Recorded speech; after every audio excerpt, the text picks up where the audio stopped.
ঠিক এইখান থেকে আমার পরবর্তী প্রতিবেদনে যাব, যেটা কিন্তু রাজনৈতিক। শান্তনু সেন, যিনি দলের একাধিক পদ থেকে এর আগে যাকে সরিয়ে দেওয়া হয়েছিল, আজকে শান্তনু সেনকে সাসপেন্ড করলো তৃণমূল কংগ্রেস। এর আগে আমরা দেখেছি ডায়মন্ড হারবারে অভিষেক বন্দ্যোপাধ্যায়ের যে ডক্টরস কনফারেন্স, ডক্টর সামিট, সেটা আয়োজন করেছিলেন শান্তনু সেন এবং আরাবুল ইসলাম। তৃণমূল দুজনকে সাসপেন্ড করলো। দেখুন, আরজিকর কাণ্ডে মুখ খোলার পর একে একে দলের বিভিন্ন পদ থেকে সরানো হয়েছিল, দলের অন্দরে কোণঠাসা করা হয়েছিল। এবার দলবিরোধী কাজ ও শৃঙ্খলা ভঙ্গের অভিযোগে সাসপেন্ড করা হলো তৃণমূলের প্রাক্তন রাজ্যসভার সাংসদ শান্তনু সেনকে। তৃণমূল কংগ্রেস সর্বোচ্চ নেতৃত্ব তারা সিদ্ধান্ত নিয়ে আরাবুল ইসলাম এবং ডক্টর শান্তনু সেনকে দল থেকে নিলম্বিত করেছেন, অর্থাৎ সাসপেন্ড করেছেন। বারবার দল পাল্টে নির্বাচনের আগে অন্য দলে গিয়ে আবার ফিরে এসে পাঁচিলের উপর পা তুলে আমি কখনো এই ধরনের কাজ তো করিনি। দলের জার্সি পরে একজন প্লেয়ার হিসেবে দলকে গার্ড করার জন্য কাজ করেছি। তাই আমার এখনো অবধি বুঝতে অসুবিধা হচ্ছে যে আমি দল বিরোধী কাজটা করলাম কি। আমার মাননীয় নেতৃত্ব আমাকে একটু যদি বলে দিতেন আমি, তাহলে সেটাতে আমার অন্তত ভালো লাগতো। কিন্তু কেন সাসপেন্ড করা হলো শান্তনু সেনকে? এই প্রেক্ষাপটে অনেকেই মনে করিয়ে দিচ্ছেন আরজিকর কাণ্ডের পর কিভাবে প্রতিদিন মুখ খুলে দলের অস্বস্তি বাড়িয়েছিলেন তিনি। আরজিকরে মেডিকেল এডুকেশন বিগত কয়েক বছরের রসাতলে গেছে। সেখানে মুষ্টিমেয় কয়েকজন তাকে খুশি করতে পারলেই পরীক্ষার প্রশ্ন জানা যায়, তাদেরকে খুশি করতে পারলে অনার্স পাওয়া যায়। সেই চিঠির বিষয়ে আমার অনেক কিছু বলার আছে, কিন্তু কোনোভাবেই আমি প্রকাশ্যে বা মিডিয়ার কাছে একটা কথাও বলবো না। আমিও আমার যা যা বলার আছে আমি স্বাস্থ্য সচিবকে ইতিমধ্যে লিখিতভাবে জানিয়েছি। এখানেই শেষ নয়, চিকিৎসককে খুন ধর্ষণের ঘটনার পরও যখন খোদ মুখ্যমন্ত্রী আরজিকর মেডিকেল কলেজের অধ্যক্ষ সন্দীপ ঘোষকে ন্যাশনাল মেডিকেলে পাঠিয়ে পদে বহাল রাখতে চেয়েছিলেন, তখন প্রকাশ্যে সন্দীপ ঘোষের বিরুদ্ধে সরব হয়েছিলেন শান্তনু সেন। আমার প্রশ্ন, ভারতবর্ষের এই একমাত্র প্রিন্সিপাল যাকে নিয়ে এত আলোচনা সমালোচনা এত ঝড়, তাহলে শুধু তাকে আমরা বুক দিয়ে কেন আটকে রাখার চেষ্টা করব? এইভাবে বারবার মুখ খুলে দলকে অস্বস্তিতে ফেলার পর প্রথমে তাকে দলের মুখপাত্রের পদ থেকে সরানো হয়, তারপর তার নিরাপত্তার দায়িত্বে থাকা পুলিশ কর্মীদেরও তুলে নেওয়া হয়। সন্দীপ ঘোষের সম্বন্ধে 1.5 বছর আগে আমি গোপনীয়তা বজায় রেখে সুনির্দিষ্ট জায়গায় যা যা বলেছিলাম, এবং পরবর্তী ক্ষেত্রে আজকে তদন্ত চলাকালীন যা যা জিনিস সামনে আসছে প্রত্যেকটা তো সত্যি। এবং আমি দলের সাংসদ হয়ে আমার মেয়ের উপর এরকম অত্যাচার হওয়া সত্ত্বেও আমি মুখ বুজে সহ্য করেছি, কোথাও কিছু বলিনি। কথা শুনতে হচ্ছে যে আমি তৃণমূল করি বলে আমাকে যারা আন্দোলন করছে তারা গালিগালাজ করছে। আবার এদিকে আমার দল ভাবছে, দলের একাংশ তাকে দলনেত্রী বা কারোর কাছে বোঝাচ্ছে যে আমি আন্দোলনকে মদত দিচ্ছি। এর থেকে দুর্ভাগ্যের তো আর কিছু হতে পারে না। আবার বলবো, একজন বাবা হিসেবে প্রত্যেক মানুষেরই কিন্তু নৈতিক কর্তব্য তার মেয়ের পাশে দাঁড়ানো। এরই মধ্যে 30শে নভেম্বর নিজের লোকসভা কেন্দ্র ডায়মন্ড হারবারে অভিষেক বন্দ্যোপাধ্যায় যে ডক্টর সামিট করেছিলেন, তার অন্যতম মূল উদ্যোক্তা ছিলেন শান্তনু সেন। জানিয়েও কম বিতর্ক হয়নি। এমনকি অভিষেক বন্দ্যোপাধ্যায়ের উদ্যোগে সেবাশ্রয় নামে যে হেলথ ক্যাম্প চলছে তার সঙ্গেও যুক্ত আছেন তিনি। এরই মধ্যেই ইঙ্গিতপূর্ণভাবে সেই শান্তনু সেনকেই সাসপেন্ড করা হলো, যিনি অভিষেক বন্দ্যোপাধ্যায় ঘনিষ্ঠ বলেই পরিচিত। অভিষেক বন্দ্যোপাধ্যায় বা মমতা বন্দ্যোপাধ্যায় আলাদা বলে আমার তো কখনো মনে হয়নি। সেখানে আমি চিকিৎসক হিসেবে যদি আমার সেবাশ্রয়ে কিছু চিকিৎসক দিতে বলে, তারা নিজেদের স্বেচ্ছায় যদি দিতে চায়, সেটা যদি সেই কিছু চিকিৎসককে অর্গানাইজ করে দেওয়া যায়, এটা অন্যায় কোথায়? যারা তৃণমূল দলটা তৈরি করেছিলেন তারা এখন তৃণমূলে ব্রাত্য। সেই কারণে কংগ্রেস হয়ে বিজেপি ঘুরে তৃণমূলে আসা জয়প্রকাশ মজুমদার ঘোষণা করতে পারেন যে প্রথম দিন থেকে তৃণমূলে থাকা শান্তনু সেন অথবা প্রথম দিন থেকে তৃণমূলের নেতা আরাবুল ইসলাম, তাদের ভালো মন্দর কোয়ালিফিকেশন কি আমার দেখার কথা না, কিন্তু প্রথম দিন থেকে থাকা এই দুই নেতা তারা সাসপেন্ডেড। এদিন আরাবুল ইসলামকেও সাসপেন্ড করেছে তৃণমূল। আশাফুল হোসেন, রঞ্জিত হালদার ও ব্রতদীপ ভট্টাচার্য রিপোর্ট, এবিপি আনন্দ। সরাসরি আসা যাক দেবরানন্দ, আসল কারণ কি সাসপেনশনের? অভিষেক ঘনিষ্ঠতা নাকি আরজিকর নিয়ে শান্তনু সেনের ভূমিকা? আমার মনে পড়ছে রক্তকরবী নন্দিনী রঞ্জনকে খুঁজে বেড়াচ্ছে, খুঁজতে খুঁজতে গিয়ে সর্দারের এক লোকের সঙ্গে বলছে, এই রঞ্জন কোথায়? তখন বলছে, আমাদের কান দিয়ে যা ঢোকে মুখ দিয়ে তা বেরোয় না, তাই টিকে আছে। প্রশ্নটা এই কারণে বললাম, মানে শান্তনু সেনের মুখ দিয়ে বেরোনোটা ঠিক হয় নিশ্চয়ই। তুমি যা বলবা ফোরামে বলো, একেবারে তৃণমূলের ফোরাম আছে সেখানে তুমি বলো, তা না বলে তা তুমি বলো, যা বলো তুমি না বলে তুমি ফোরামটা পুরো কোন ফোরাম? মিডিয়া নিশ্চয়ই তৃণমূল, আপনি আমি কোন যখন ফোরামে? তৃণমূলের আপনি একজন কাজ করেন? অধিকর্তা। কোন তৃণমূল? আচ্ছা এবার আরে, বলে না। বেশ তাকে বলা উচিত দেবনাথ না। প্রশ্নটা আমি একটু ঘুরিয়ে দিই। সেটা হচ্ছে আপনি তো বলছেন যে আজকে সাসপেনশনের পরে যে মুখে বলা উচিত হয়নি। আচ্ছা তাই যদি হয়, তা এই রকম একজন রাজনৈতিক ব্যক্তিত্বকে সর্বভারতীয় সাধারণ সম্পাদক তৃণমূল কংগ্রেসের অভিষেক বন্দ্যোপাধ্যায়, তার ওপর দায়িত্ব যে এত বড় ডক্টর সামিট, যেটা এতদিন ধরে লাগাতার নিবিড় প্রচার হলো, সেইটার দায়িত্ব উনি তো আহ্বায়ক ছিলেন এবং তারপরে অবশ্য নাম সরে গেছিল, কিন্তু আগাগোড়া পাশে দাঁড়িয়ে ওটা অ্যারেঞ্জ করেছিলেন। যেটা আপনারা বলছেন ডায়মন্ড যে- হারবারে না, এটা তো ডায়মন্ড আপনারা হারবারে বলছেন। সফল, আরে না হোক না। কোনটা বলছি, না, সেটা না। কোনটা আমরা বলছি? না আপনারা বলছেন, আমি তো আরজি করে এটা তো fact বললাম। শুনুন, আপনি দেখুন না, আরজি কর বলছি না, ডায়মন্ড হারবারে যে অভিষেক বন্দ্যোপাধ্যায় ডক্টর সামিট ভালো কাজ করে কে অর্গানাইজ করেছেন? না, ওটার সঙ্গে এটা সম্পর্ক মানে যিনি দল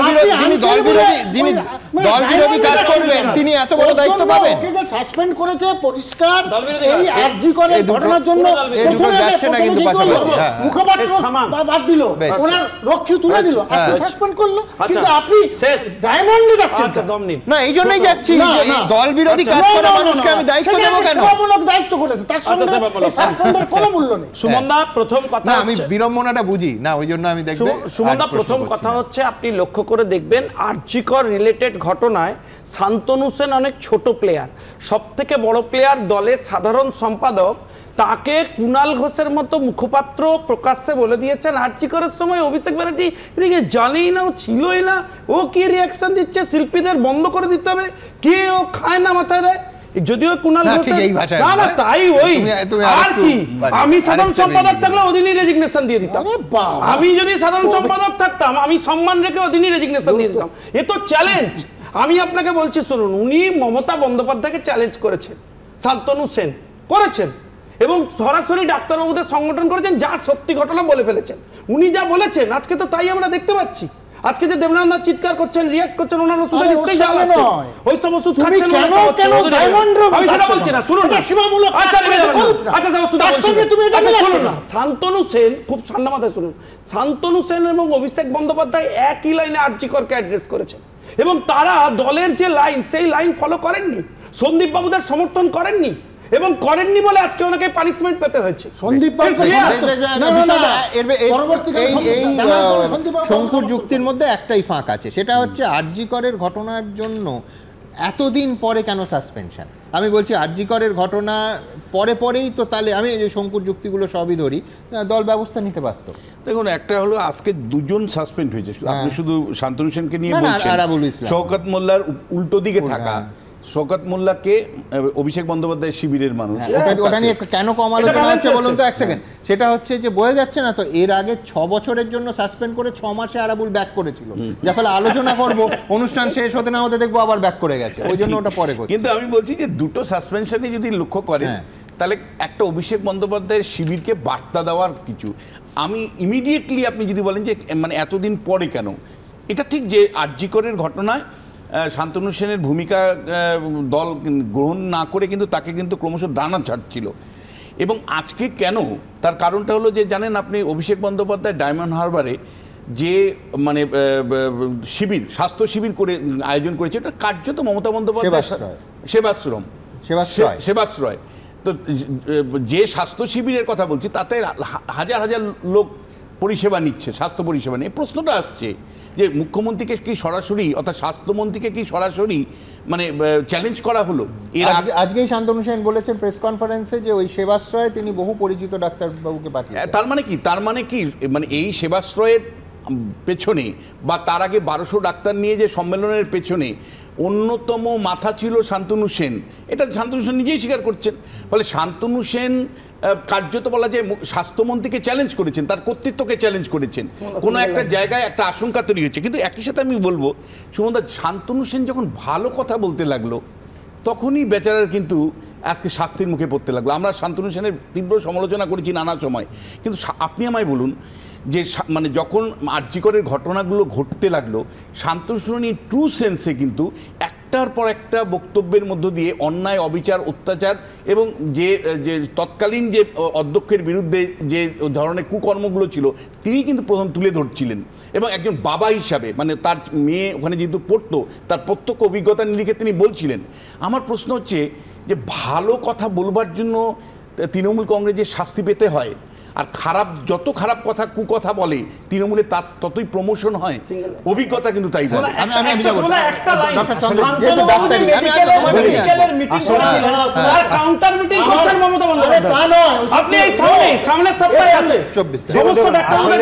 আসলে এই দুর্নীতিগ্রস্ত দলগুলোর মধ্যে রাজা রাজা যুদ্ধ হচ্ছে, তো ক্ষমতার লড়াই। এখানে মানুষের এই যে জাল ওষুধ, এই যে জাল রিঙ্গার ল্যাক্টেট, যার জন্য মায়ের মৃত্যু, এই যে অভয়ের মৃত্যু, সন্দীপ ঘোষের ধরা না মানে শাস্তি না পাওয়া, এগুলোর উত্তর কে দেবে? এখানে অভিষেক বন্দ্যোপাধ্যায়ও দেবে না, এখানে শান্তনু সেনও দেবে না, এখানে মমতা ব্যানার্জিও দেবে না। এটাই কিন্তু আসল দরকার। আজকে অভিষেক বন্দ্যোপাধ্যায়ের চ্যালেঞ্জ শুধু মমতা ব্যানার্জি, সারা ভারতকে।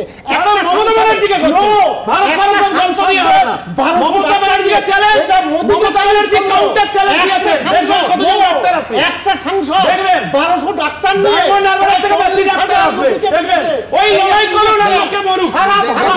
কে কাকে চ্যালেঞ্জ করলো না, সাধারণ মানুষ কি পরিষেবা পেল, কোথা থেকে পেল, সেটা আমাদের কাছে খুব খুব গুরুত্বপূর্ণ। যে কোনো মানে আপনি যে কোনো স্তরের অ্যানালিসিসে আসুন, যখন ডায়মন্ড হারবারে হাজার হাজার লোক ভেঙে ওই স্বাস্থ্য শিবিরে যাচ্ছে, তার একটা অর্থ কিন্তু যে প্রথাগত যে স্বাস্থ্য দপ্তর, অর্থাৎ মমতা বন্দ্যোপাধ্যায় স্বাস্থ্য দপ্তরকে ফেল করছে। দেবনারায়ণ দা এবং বিশ্বনাথ দা দুজনের কাছে এই প্রশ্নও থাকবে যে ধরুন 42টা সংসদীয় ক্ষেত্র, তার ভেতরে আমি ধরে নিচ্ছি ডায়মন্ড হারবারের প্রচুর প্রয়োজন, আমি বলছি একটা কেন্দ্রে কেন হবে? বাকি 41টা কেন্দ্র কি দোষ করলো, সেখানকার ভোটাররা কি দোষ করলো? এই প্রশ্ন আমাদের থাকবে। এখান থেকে আমি আমার পরের প্রতিবেদনে যাব, যেটা কিন্তু ওই বড় মাথা নিয়ে, দুর্নীতির কথা, খুনের কথা হলেই বড় মাথার প্রসঙ্গ চলে আসে। তার কারণ এই দুলাল বাবু, দুলাল সরকারের স্ত্রী, একেবারে তিনি নিজেও কাউন্সিলর, পরিষ্কার বলেছেন যে নরেন্দ্র তিওয়ারি নন, এর পেছনে বড় মাথার হাত আছে, এবং সে কথা তিনি রাজ্যের মুখ্যমন্ত্রীকে বলবেন। আজকে ঠিক কি বললেন দেখুন। আমার মনে হয় না শুধু এই দুজনই আছে, এর সাথে আরও কিছু মানুষ থাকতে পারে, এটা আমার মনে হচ্ছে। সেই মানুষগুলো কি দলেরই মানুষ, দলেরই নেতা? হতে পারে, হতে পারে। নিহত তৃণমূল নেতার স্ত্রী বলছেন খুনের নেপথ্যে আরও কেউ আছেন। খুনে ধৃত সদ্য বহিষ্কৃত তৃণমূল নেতাও বলছেন নেপথ্যে রয়েছে বড় মাথা। বিরোধীদেরও দাবি খুনের পেছনে আরও কেউ আছে, অর্থাৎ মাথা নিয়ে যত মাথা ব্যথা। যে যেখানেই যে মাথায় থাক, সব মাথার উপর আছে দিদি নামক, বাংলার মুখ্যমন্ত্রী নামক এক ছাতা। তাই অপরাধী সবাই জানে কারা অপরাধী। সেই যে খুন হয়েছে দুলাল সরকার, তার সহধর্মিনী সেও জানে, তৃণমূলের নেতারাও জানে, দিদিও জানে, পুলিশও জানে, কিন্তু কতটা ধরা হবে, কতটা ছাড়া হবে, সেটা নির্ভর করে দিদির মর্জির উপরে, কারণ সে সকলের ছাতা। এই পরিস্থিতিতে তৃণমূলের অস্বস্তি আরো বাড়িয়ে নিহত তৃণমূল নেতার স্ত্রী ফের একবার বলছেন খুনের নেপথ্যে আর যাই হোক বিরোধী দলের হাত থাকা অসম্ভব। বিরোধী দলের কারোই কোনো প্রয়োজন ছিল না, কারণ তারা তাদের মানে দুলাল সরকারের প্রতি কোনো হিংসা বা কোনো কিছুই ছিল না, কারণ বিরোধী দলের মানুষও জানতো যে দুলালবাবু প্রত্যেকটি মানুষের পাশে দাঁড়ায়। বিরোধীরাও আমরা দেখেছি যে তার জন্য চোখের জল ফেলেছে। 3 দিনের পুলিশ হেফাজত শেষে দুলাল সরকার খুনে ধৃত নরেন্দ্রনাথ তিওয়ারি ও স্বপন শর্মাকে শুক্রবার আদালতে পেশ করা হয়। এদিন আদালতে সরকারি আইনজীবী বলেন দুলাল খুনে অভিযুক্তদের মধ্যে অন্যতম অমিত রজক। তার কাছ থেকে একটি ফোন পাওয়া গেছে। খুনে অভিযুক্ত অমিত রজকের থেকে বাজেয়াপ্ত করা ফোনের সব তথ্য যাচাই করা হচ্ছে। মাননীয় মুখ্যমন্ত্রী প্রথম থেকেই কড়া মনোভাব দেখিয়েছেন, পুলিশকে যা বলার বলেছেন, সেখানে একের পর এক গ্রেফতারও হচ্ছে, এবং আমরা শুধু এইটুকু বলতে পারি যে এই অপরাধে যে বা যারা যুক্ত কেউ রেহাই পাবে না। নরেন্দ্র তিওয়ারির মাথায় জেলার উপরে রাজ্যকে বসে আছে। কালীঘাটের কার প্রশ্রয়ে তিওয়ারি এই রকমের নেতা হয়, ক্ষমতাশালী হয়, এবং এই খুনের দায় কোন মাথার পরিকল্পনায়? একা নরেন্দ্র তিওয়ারি না, মাথার খোঁজ কি পাওয়া যাবে? চাইয়ের খোঁজ কি পাওয়া যাবে? পুলিশ মন্ত্রী কি তা ইনশিওর করতে পারবেন? দুলাল সরকার খুনে ব্যবহৃত অস্ত্র উদ্ধার করেছে পুলিশ, যার মধ্যে রয়েছে একটি 9mm পিস্তল, 2টি 1 শটার। করুণাময় সিংহ, ময়ূর ঠাকুর চক্রবর্তী ও সুকান্ত মুখোপাধ্যায়ের রিপোর্ট, এবিপি আনন্দ। দেখুন, সংবাদ মাধ্যমের বিরুদ্ধে একটা পুরনো অভিযোগ হচ্ছে আমরা পুরনো ঘটনা অথবা সেই ঘটনার ফলো আপ, সেই ঘটনার রেফার জেনারেলি হয় না। আমাদের আর্কাইভ, এবিপি আনন্দের আর্কাইভ অবশ্য সেই সুযোগ দেয় না। তার কারণ আজকের এই ঘটনা, এই মারাত্মক মালদার খুনের ঘটনা আমাদের 2008 সালে একটা ঘটনা আজ থেকে 16 বছর আগে মনে করিয়ে দিচ্ছে, যেখানে কংগ্রেস নেতা বিশ্বনাথ গুহকে খুন করা হয়েছিল। আজকে তার স্ত্রী লক্ষ্মী গুহ তিনি আমাদের বলেছেন সেই খুনেরও কিন্তু বড় মাথা ছিল এবং তদন্ত এগোয়নি বলে তাদের অভিযোগ। একাধিক তৃণমূল নেতার বিরুদ্ধে অভিযোগ উঠেছিল তখন। দেখুন, এখানে আমার যতদূর ধারণা আরও কিছু মাথা রয়েছে যারা একসঙ্গে বসে এই চক্রান্ত করেছে। আমরা সব ক্ষেত্রেই দেখছি, মাথাকে কোনোদিন দেখি না যে ধরা পড়ে। আসল যারা কালফিট তারা ধরা পড়ুক। একজন সদ্য স্বামীহারা হয়েছেন, আরেকজন স্বামীকে হারিয়েছেন প্রায় 16 বছর আগে। কিন্তু একটা বিষয় মিলিয়ে দিচ্ছে দুজনকে। একজন বলছেন স্বামী খুনে আরও মাথা রয়েছে, আর অপরজন 16 বছর ধরে মাথা খুঁজে চলেছেন। মালদা তৃণমূল নেতা দুলাল সরকার খুনের ঘটনা নিয়ে যখন চারিদিকে তোলপাড় চলছে, তখন আজ থেকে 16 বছর আগে তার স্বামীকে খুনের ঘটনার ছায়া দেখতে পাচ্ছেন লক্ষ্মী গুহ। 2008 সালের 12ই জুন ঘটনাস্থল এই মালদারই ইংরেজ বাজার। মালদায় তখন কংগ্রেসের রাজত্ব, ক্ষমতায় আসেনি তৃণমূল সরকার। নিজের বাড়ির সামনেই খুন হন কংগ্রেস নেতা বিশ্বনাথ গুহ। মাথায় লোহা রড দিয়ে মারা হয় ইংরেজবাজার পুরসভার তৎকালীন ভাইস চেয়ারম্যানকে, যিনি ইংরেজবাজার পুরসভার 11 নম্বর ওয়ার্ডের 6 বারের কাউন্সিলর ছিলেন। তার স্ত্রীর দাবি সেই সময়ও একাধিক তৃণমূল নেতার বিরুদ্ধে খুনের অভিযোগ উঠেছিল, কিন্তু তাদের বিরুদ্ধে এফআইআরই নিতে চায়নি পুলিশ। গ্রেফতার করা হয় নিহত কংগ্রেস নেতার ব্যক্তিগত গাড়ির চালক আখতার আলীকে। পরে জামিনে ছাড়া পেয়ে যান তিনি। 16 বছর ধরে সেই ক্ষত বয়ে চলেছেন নিহত কংগ্রেস নেতার স্ত্রী।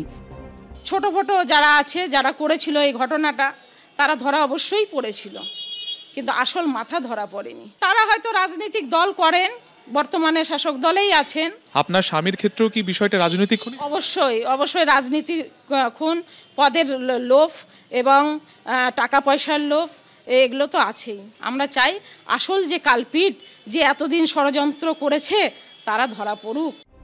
অনেকেই বলছেন মাথারা কোনোদিন ধরা পড়ে না, কারণ তাদের মাথায় আরো বড় মাথার হাত থাকে। সুকান্ত মুখোপাধ্যায়ের রিপোর্ট, এবিপি আনন্দ। দেখুন, শাস্ত্রে বলে প্রয়োজনে ধার করেও ঘি খাওয়া যায়, আর যদি ধার করেই খেতে হয় তাহলে পোলাওয়ে যত ইচ্ছে ঘি ঢালতেও কোনো অসুবিধে নেই। মোহাম্মদ ইউনূসের সরকার আর বাংলাদেশের মৌলবাদীদের এখন সেই রকম অবস্থা। স্বপ্নে ঘি ঢেলেই চলেছে তারা। কেউ বলছেন 4 দিনে কলকাতা দখল করে নেব, আবার কেউ বলছেন ভারতের থেকে আমরা অনেক বেশি শক্তিশালী। আর বাংলাদেশ যখন আকাশকুসুম কল্পনায় বিভোর, তখন কিছুক্ষণের জন্য ওই কল্পনার জগতেই ডুব দেয়া যাক। এই ধরুন, বাংলাদেশের সেনা যদি ভারতের সীমান্তের দিকে এগোতে শুরু করে, তাহলে কী রকম হতে পারে দৃশ্যটা। কাল্পনিক যুদ্ধ নিয়ে একটু ঠাট্টা রসিকতা করলাম বলে আবার আমাদের বৈদেশিক কেস দেবেন না প্লিজ। দেখুন, কেস দেবেন না প্লিজ।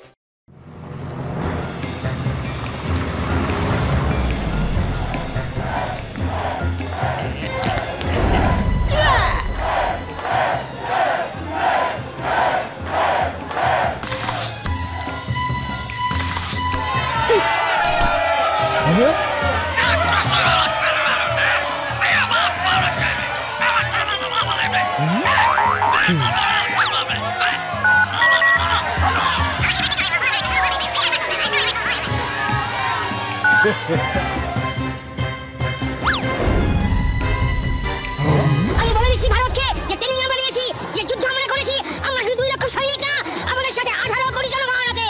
আমাদের ট্রেনিং, আমাদের দক্ষতা ভারতের চেয়ে অনেক বেশি।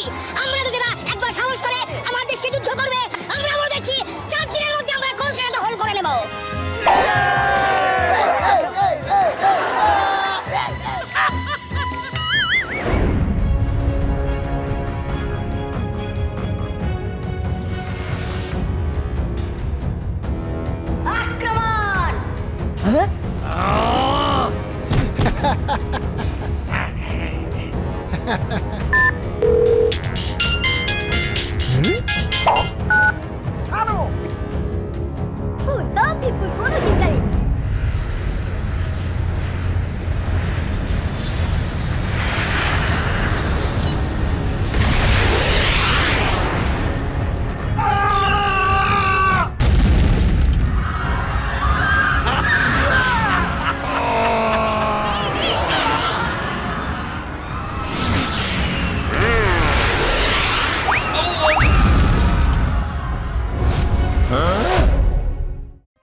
কিস দেবেন না প্লিজ?